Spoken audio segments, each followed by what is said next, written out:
La fillette désordonnée. Josiane n'arrivait pas à prendre l'ordre. Sa chambre ressemblait toujours à un bric-à-brac. Son armoire n'était qu'un amas d'objets et de vêtements épiés les uns sur les autres et qui s'encriaient lorsqu'on l'ouvrait. Ses robes pendaient aux poignées de porte ou gisaient par terre. Livres et papiers étaient éparpillés un peu partout. La mère de Josiane, naturellement, était très énervée. Elle sentait qu'il était de son devoir d'enseigner l'ordre à sa fille. Mais comment? Elle rangeait souvent la chambre de Josiane, montrant à la fillette à quel point c'était plus joli lorsque chaque chose était à sa place. Josiane était d'accord pour déclarer que ce n'était pas mal, mais le lendemain, la chambre présentait les mêmes bouleversements que d'habitude. La maman avait essayé les punitions et Josiane avait pleuré car elle se rendait bien compte qu'elle n'était pas une très bonne ménagère. Aux supplications maternelles, Josiane avait répondu par un sourire désarmant et dit: J'essaierai de faire attention. Mais elle avait oublié, comme d'habitude. Maman avait dicté une loi. Tous les vêtements doivent être suspendus dans l'armoire et non jetés sur le bois du lit. Et Josiane avait demandé à sa mère pourquoi elle se montrait si méticuleuse. Cela n'a pas d'importance où mes vêtements pendent, du moment qu'ils sont suspendus quelque part. Et la fille s'était éloignée en colère. Un jour, le père de Josiane avança quelques suggestions. Il dit à maman de laisser la chambre de Josiane en désordre aussi longtemps que la fille le désirerait. Il était certain que Josiane se mettrait à ranger ses affaires elle-même avant de longtemps. Mais ce plan créa uniquement de nouvelles complications pour Madame Brown, car le matin, la fille avait besoin d'aide pour trouver ses affaires. Laissez-la le chercher elle-même, suggéra M. Brown. Elle sera en retard pour l'école, lui rappela sa femme. Laissez-la, répéta la père. Maman pensa que papa ne comprenait pas à quel point il était grave d'arriver en retard à l'école. Néanmoins, elle promit de ne pas ranger la chambre de Josiane ce jour-là. Le lendemain matin, Josiane dut chercher ses chaussures partout. Finalement, elle les découvrit sous son bureau. Elle dut fouiller tous ses tiroirs pour ses rubans de cheveux. Ils pendaient à un crochet dans les placards au lieu d'être soigneusement roulés dans un tiroir de la commode. Elle dut chercher une blouse qui ne soit pas chiffonnée et ceci lui prit beaucoup de temps car tous les blouses pendaient de travers sur le porte-manteau. Finalement, elle éclata en sanglots et déclara qu'elle n'avait pas envie d'aller à l'école puisqu'elle allait être tellement en retard. Si je présente une excuse, maman, qu'est-ce que ce sera? Demanda-t-elle. Madame Brun avait enseigné l'honnêteté à sa fille et la seule excuse qu'elle puisse écrire était le fait que Josiane n'avait pas pu trouver ses vêtements à temps. Oh là là, dit-elle à son mari, quelle excuse! L'institutrice va penser que nous sommes des parents bien bizarres. Monsieur Brun marmotta quelque chose et continua à lire son journal. Ce soir-là, Josiane avait un devoir supplémentaire à faire comme punition pour son retard. Lorsqu'elle fut enfin prête à aller au lit, il était trop tard pour ranger et nettoyer.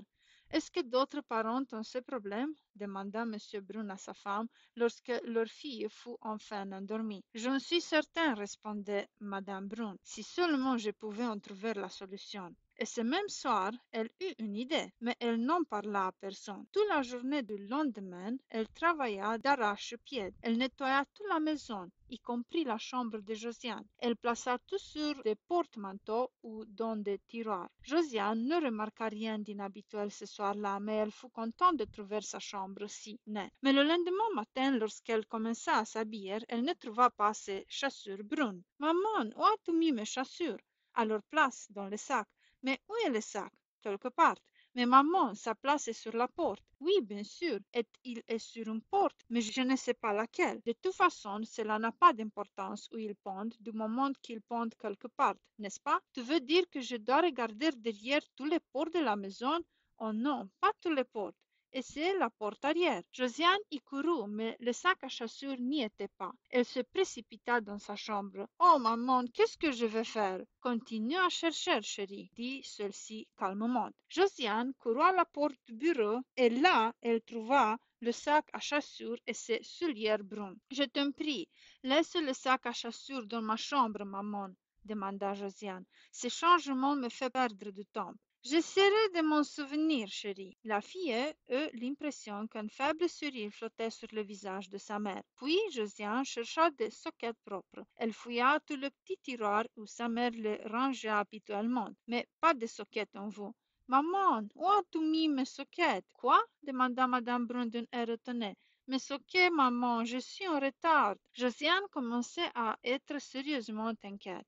Maman répondit lentement. Ah bien, je crois qu'elles sont dans un tiroir quelque part. Oui, je me souviens bien de les avoir mises dans un tiroir, mais lequel? Oh maman, je t'en prie. As-tu regardé dans la grande commode? Dans ta chambre? Maman, tu n'aurais tout de même pas mis mes sockets dans ta chambre. Ah bien, je les ai peut-être misés dans la petite armoire du couloir. Josiane leva un visage interrogateur vers sa mère et courut dans le couloir. Elle revint bientôt avec plusieurs paires de sockets. Tandis qu'elle en effilait rapidement un paire, elle dit: Je t'en prie, maman, ne mets pas mes affaires dans les autres pieds. Cela me fait perdre tant de temps.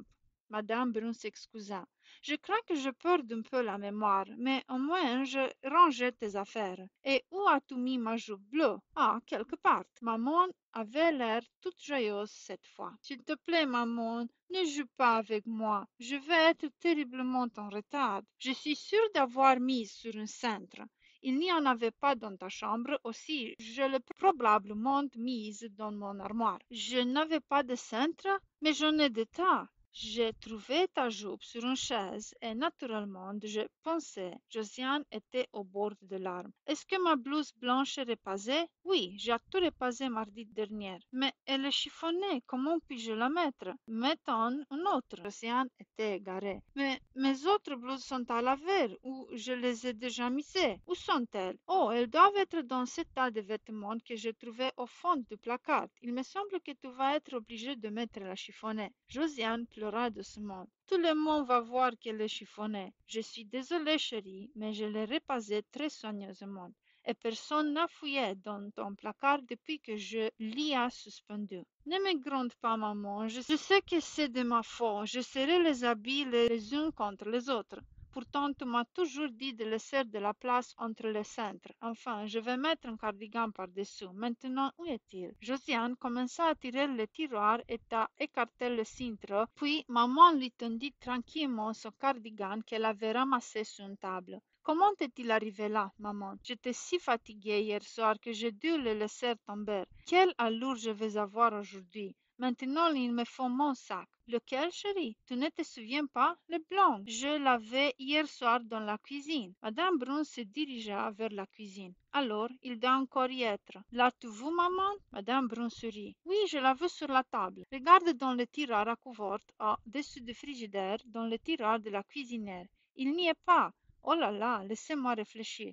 Ah, le voilà, dans les épices.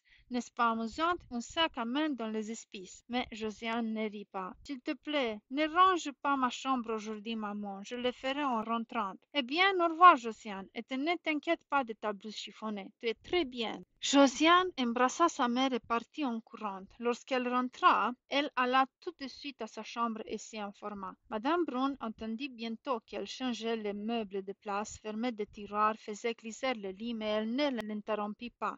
Il était déjà tard lorsque je suis sortie, l'air contente. Voilà, maman, j'ai tout rangé et nettoyé moi-même. Je sais où sont tous mes affaires et devine quoi? Demanda maman. J'ai même préparé mes vêtements pour demain. Bravo, s'écria maman. Quel travail! Maintenant, je ne m'étonne plus que tu aies été si fatiguée chaque fois que tu rangeais ma chambre. J'ai faim. Est-ce qu'on mangeait bientôt? Elle s'assit et envoya promener ses chaussures sur le tapis. Puis, voyant le regard de sa mère, elle les ramassa et les rangea. C'est dur de se débarrasser de mauvaises habitudes, n'est-ce pas, maman? Oui, et c'est pourquoi je voudrais tellement que tu en acquières de bonnes. Madame Brun s'est mise à explorer tous les crochets de la cuisine. Elle avait l'air un peu embarrassée. Je me demande bien, cherchais-tu quelque chose, maman? Demanda Josiane. Mon tablier, le jaune. Veux-tu dire que tu ne te souviens plus où tu l'as mis? C'est juste.